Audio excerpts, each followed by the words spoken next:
सब जन अपने हाथों को उठाओ, सब जन परमेश्वर की तारीफ करो, उसके नाम का धन्यवाद करो। सब जन अपने हाथों को उठा के हालेलुया, धन्यवाद यीशु, धन्यवाद यीशु। पिता परमेश्वर तो महान परमेश्वर है। पिता परमेश्वर तेरे नाम का धन्यवाद हो, तेरे नाम के खुदावंद तारीफ हो। Hallelujah hallelujah. सब जन तारीफ करो परमेश्वर के नाम के, उसके नाम को ऊंचा उठाओ, उसके नाम को धन्य कहो। आए परमेश्वर आपकी प्रार्थना को सुनेगा और आपकी रुकी हुई प्रार्थना का उत्तर आएगा यीशु के सामर्थ्य नाम में। आज सब जन अपने हाथों को उठा के जोर से तालियों के साथ उसके नाम का धन्यवाद करो। आज आपका दिन है यीशु के सामर्थ्य नाम में। आए खुदावंद आपकी प्रार्थना को सुनेगा। उसका वचन कहता है धर्मी जन की प्रार्थना से बहुत असर होता है, बहुत प्रभाव पड़ता है।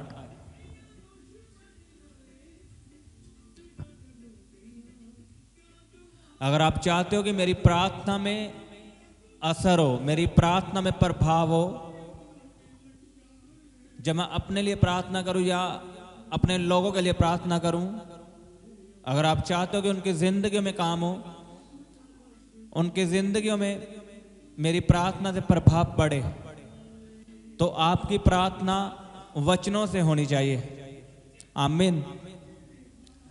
कई लोग प्रार्थना करते रहते हैं 2-2, 3-3, 4-4 घंटे, लेकिन उनकी प्रार्थना का उत्तर नहीं आता और वो फिर निराश होते हैं।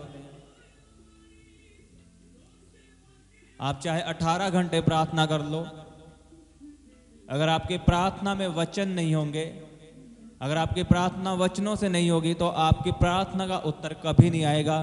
क्योंकि परमेश्वर इमोशनली नहीं है, वो स्पिरिचुअली है। आप रोते हो, आप कुड़कुड़ाते हो, आप परमेश्वर को बेचारा बन के दिखाते हो, इससे परमेश्वर को कोई फर्क नहीं पड़ता।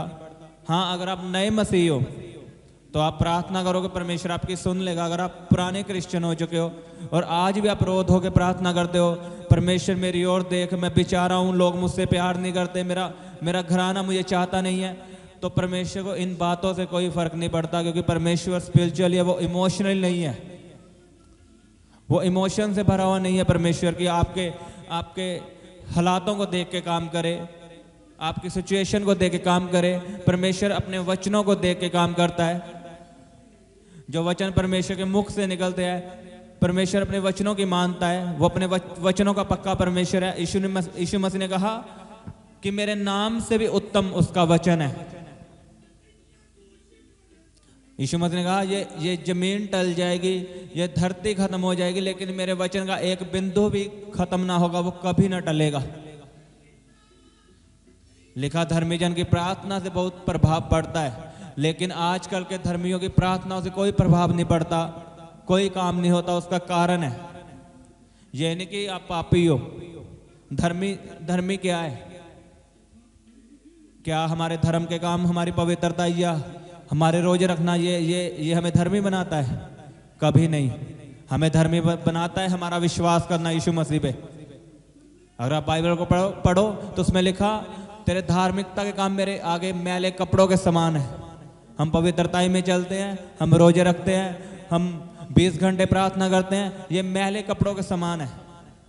लेकिन जो हम विश्वास करते हैं यीशु मसीह पे, वो हमें धर्मी बनाता है। और लिखा धर्मी जन की प्रार्थना से बहुत असर होता है। ये नहीं लिखा धर्मी जन की प्रार्थना सुनी जाती है। धर्मी जन की प्रार्थना से बहुत असर, प्रभाव पड़ता है, लोगों की जिंदगियों में काम होता है। लेकिन आज धर्मी प्रार्थना करता है, कुछ नहीं होता, क्योंकि उसकी प्रार्थना इमोशनली है। उसकी प्रार्थना अपनी सिचुएशन के हिसाब से है कि देख परमेश्वर मेरी रिपोर्ट में ये कैंसर लिखा है, मेरी रिपोर्ट में रसोली आई है। नो, परमेश्वर ऐसे प्रार्थना कभी नहीं सुनता। जब तक आप वचन से प्रार्थना नहीं करोगे, आपके हालात क्या कहते कोई मायने नहीं करता। मैंने आपको एक बात बोली थी कि जिस दिन आपको अपने हालात फेक लगने लग जाएं और यीशु मसीह का वचन सच्चा लगने लग जाए, तो उस दिन से चमत्कार की शुरुआत हो जाती है। आमीन। मान लो डॉक्टर ने आपको रिपोर्ट दिया, उसमें लिखा है तुझे रसोली है, तुझे कोई भी बीमारी है। अगर आप डॉक्टर की रिपोर्ट को सच मानते हो तो आपका विश्वास काम करेगा। फिर वो आपका विश्वास है, चाहे वो शक चाहे विश्वास कुछ भी हो, लेकिन वो आपका विश्वास ही है। अगर आप डॉक्टर की रिपोर्ट को सच मानते हो, मैं ये नहीं बोल रहा कि आप ट्रीटमेंट ना करवाओ, आप मेडिसिन ना खाओ, जो डॉक्टर बोलते हैं आपको वो करो, लेकिन आपने विश्वास यीशु मसीह के वचन पे करना है। डॉक्टर क्या, वो इंसान है, वो परमेश्वर ने बनाए हैं, उनसे गलती हो सकती है, लेकिन आपका विश्वास यीशु मसीह के वचन पे होना चाहिए कि उसका वचन कहता है मैं उसके कोड़े खाने से चंगा हो चुका हूं, तो मैं हो चुका हूं। अगर आप अपनी रिपोर्टों में मन लगाओगे कि मुझे कैंसर आ चुका है, मुझे रसोली आ चुकी है, अब मैं मर जाऊंगा, डॉक्टर ने बोला तो 3 महीने जिंदा रहेगा, तो ये आपका विश्वास है और आपका अंगीकार है। लिखा जैसा तेरा विश्वास होगा और जैसा अंगीकार होगा वैसा तेरे जीवन में होगा। डॉक्टर ने आपको रिपोर्ट में लिख दिया कैंसर, और आप उसको बोल रहे हो बार बार, उसकी रिपोर्ट को भूल जाओ और खुदावन की रिपोर्ट जो हेवन है उसे बोलना शुरू करो। उसकी रिपोर्ट में लिखा उसके घोड़े खाने से आप चंगे हो चुके हो, उसे पूरा दिन बोलते रहो उसके घोड़े खाने से मैं चंगा हो चुका हूं, उसके घोड़े खाने से मैं चंगा हो चुका हूं। आमीन। लोग प्रार्थना करते परमेश्वर मुझे चंगा कर, मुझे चंगा कर, मुझे ये कर, मुझे वो कर, मेरे बिजनेस को ब्लेस कर, लेकिन वो ब्लेस नहीं होते क्योंकि उनकी प्रार्थना वचन से नहीं है। हम चंगियाई के लिए प्रार्थना नहीं कर सकते। जो काम परमेश्वर ने कर दिया 2000 साल पहले, वो काम हम दोबारा नहीं बोल सकते परमेश्वर को कि हमारी जिंदगी में कर। लिखा उसने हमारी बीमारियों के लिए कोड़े खा लिए हैं, अब आपको ग्रहण करना है कि तेरे कोड़े खाने से मैं चंगा हो चुका हूं। चंगियाई के लिए धन्यवाद। आपको चंगियाई फील हो या ना हो, आपको गर्माहट फील हो या ना हो, लेकिन आपने वचनों को बोलना है और आप देखोगे चंगियाई को आते हुए, रिपोर्टों को बदलता हुआ देखोगे यीशु के सामर्थ्य नाम में। क्या आप चाहते हो मेरी प्रार्थनाओं में असर हो, मेरी प्रार्थना से मेरा घराना बदले, मेरे लोग बचाए जाए? तो आज से अपनी प्रार्थना को बदल लो। कुड़कुड़ाना छोड़ दो, रोना धोना छोड़ दो और उठाओ बाइबल को पढ़ना शुरू करो। जो वचनों में लिखा है वो बोलना शुरू करो। अकेला प्रार्थना में नहीं, आप काम पे जाते हो तो वचनों को बोलो, आप कहीं भी जाते हो तो अपनी भाषा को वचनों के मुताबिक बनाओ कि आपके मुंह से केवल वचन ही निकले। आमीन। अगर आपको घटी होगी तो क्या बोलोगे कि यहोवा मेरा चरवाहा है, मुझे कभी घटी ना होगी। वो घटी को पूरा करेगा यीशु के सामर्थ्य नाम में, अपने स्वर्गीय भंडार से वो पूरा करेगा यीशु के सामर्थ्य नाम में। अगर आप उसके वचनों पे विश्वास करोगे और उसके वचनों से प्रार्थना करोगे। आमीन। आज हम वचनों से प्रार्थना करेंगे और आप जब अपनी पर्सनल प्रार्थना करोगे तो इन्हीं वचनों से आपने रोज प्रार्थना करनी है। भजन संहिता 91 और भजन संहिता 51 आपने रोज प्रार्थना करनी है इन वचनों से। आमीन। अपने हाथों को उठाओ सब जन और मेरे साथ एक मन होकर प्रार्थना करो।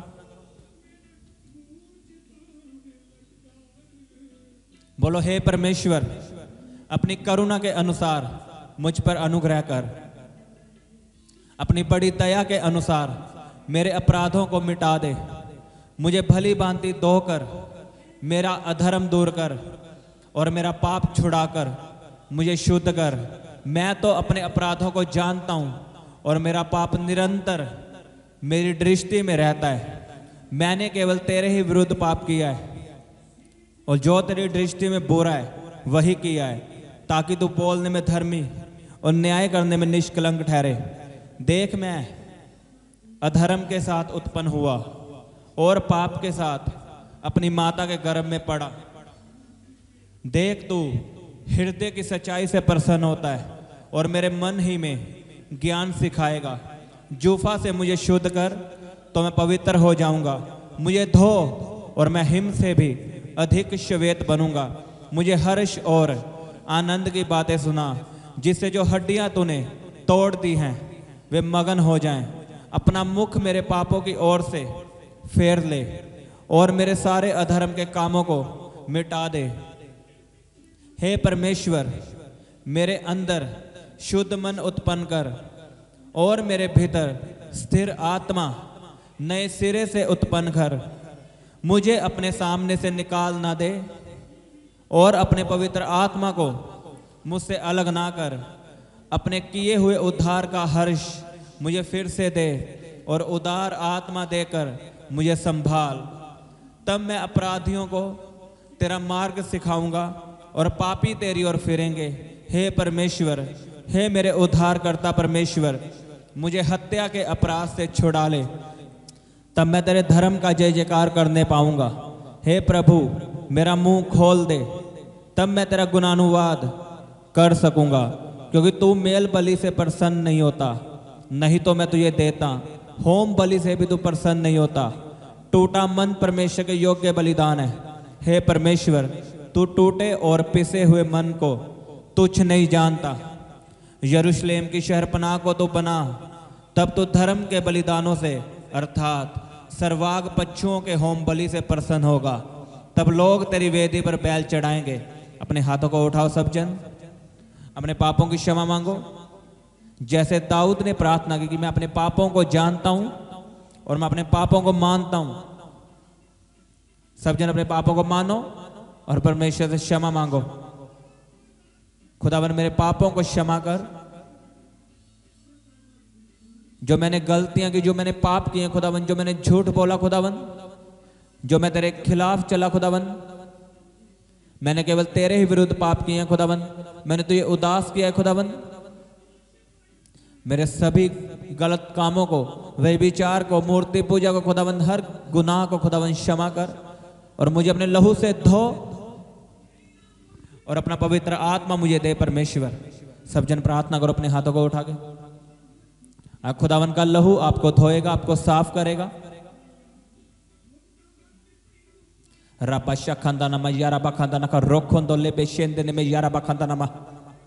अपने हाथों को उठा के मेरे साथ प्रार्थना करो। बोलो, जो परम प्रधान के छाए हुए स्थान में बैठा रहे वह सर्वशक्तिमान की छाया में ठिकाना पाएगा। मैं यहोवा के विषय कहूंगा, वह मेरा शरण स्थान और गढ़ है, वह मेरा परमेश्वर है, मैं उस पर भरोसा रखूंगा। वह तुझे बहेलिये के जाल से और महामारी से बचाएगा। वह तुझे अपने पंखों की आड़ में ले लेगा और तू उसके पैरों के नीचे शरण पाएगा। उसकी सच्चाई तेरे लिए ढाल और झिलम ठहरेगी। तू न रात के भय से डरेगा और ना उस तीर से जो दिन को उड़ता है, ना उस मरी से जो अंधेरे में फैलती है, और ना उस महारोग से जो दिन दोपहरी में उजाड़ता है। तेरे निकट 1000 और तेरी दाहिनी ओर 10,000 गिरेंगे, परंतु वह तेरे पास ना आएगा। परंतु तू अपनी आंखों से दृष्टि करेगा और दुष्टों के अंत को देखेगा। हे यहोवा, तू मेरा शरण स्थान ठहरा है। तूने जो परम प्रधान को अपना धाम मान लिया है, इसलिए कोई विपत्ति तुझ पर ना पड़ेगी, ना कोई दुख तेरे डेरे के निकट आएगा, क्योंकि वह अपने दूतों को तेरे निमित्त आज्ञा देगा कि जहां कहीं तू जाए वे तेरी रक्षा करे। वे तुझको हाथों हाथ उठा लेंगे, ऐसा ना हो कि तेरे पाँव में पत्थर से ठेस लगे। तू सिंह और नाग को कुचलेगा, तू जवान सिंह और अजगर को लताड़ेगा। उसने जो मुझसे स्नेह किया है, इस लाइन को बोलो, उसने जो मुझसे स्नेह किया है, इसलिए मैं उसको छुड़ाऊंगा, मैं उसको ऊंचे स्थान पर रखूंगा, क्योंकि उसने मेरे नाम को, यीशु नाम को जान लिया है। जब वह मुझको पुकारे तब मैं उसकी सुनूंगा, संकट में मैं उसके संग रहूंगा। मैं उसे बचाकर उसकी महिमा बढ़ाऊंगा, मैं उसको दीर्घायु से तृप्त करूंगा और अपने किए हुए उद्धार का दर्शन दिखाऊंगा। आपकी महिमा के दिन आ चुके हैं प्रभु यीशु के सामर्थ्य नाम में। जितना बड़ा आपका आमीन उतनी बड़ी आपकी आशीष है। मैं इन वचनों को आपकी जिंदगी में बोलता हूं। आपके निकट 1000 गिरेंगे, लेकिन कोई बीमारी आपको छूने ना पाएगी प्रभु यीशु के सामर्थ्य नाम में।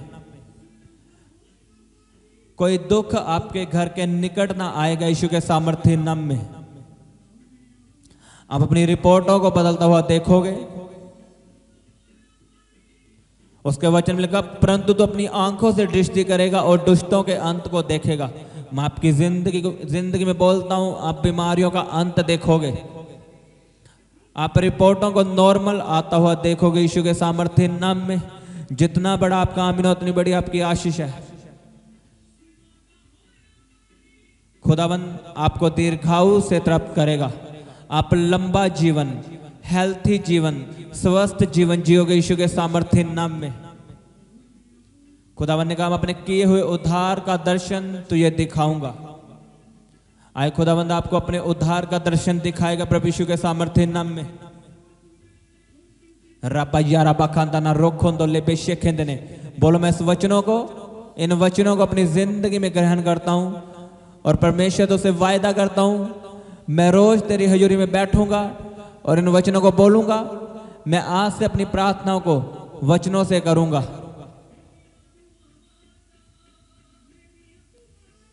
वायदा करो परमेश्वर सब जन, और तारीफ करो जोर से परमेश्वर के नाम की, जोर से तालियों के साथ। हालेलुया, धन्यवाद यीशु। खुदावंद तू महान परमेश्वर है, तू सदा हमारी प्रार्थना को सुनने वाला परमेश्वर है। खुदावंद मैं तेरे नाम की तारीफ करता हूं और इस प्रार्थना को प्रभु यीशु के सामर्थ्य नाम में मांगता हूं। आमीन, आमीन। सबको जय मसीह की। हालेलुया। आप अपने दान दशवांश और भेंट हमें इस अकाउंट नंबर पर भेज सकते हैं, या आप अपने पेटीएम या फ़ोनपे के द्वारा हमारे QR कोड को स्कैन करके अपनी ऑफरिंग भेज सकते हैं। आप अपने दान दशवांश और भेंट हमें इस अकाउंट नंबर पर भेज सकते हैं, या आप अपने पेटीएम या फ़ोनपे के द्वारा हमारे QR कोड को स्कैन करके अपनी ऑफरिंग भेज सकते हैं। आप अपनी प्रेयर रिक्वेस्ट इस व्हाट्सएप नंबर पर हमें भेज सकते हैं। आप हमें फ़ोटो, नाम और अपनी प्रॉब्लम लिखकर इस व्हाट्सएप नंबर पर हमें भेज सकते हैं। हम आपके लिए निरंतर प्रार्थना में रहते हैं। आप हमारे साथ सुबह 4 बजे और शाम 5 बजे प्रार्थना में जुड़ सकते हैं। आप हमारे पेज यीशु दे दीवाने को फेसबुक और इंस्टाग्राम पर फॉलो कर सकते हैं।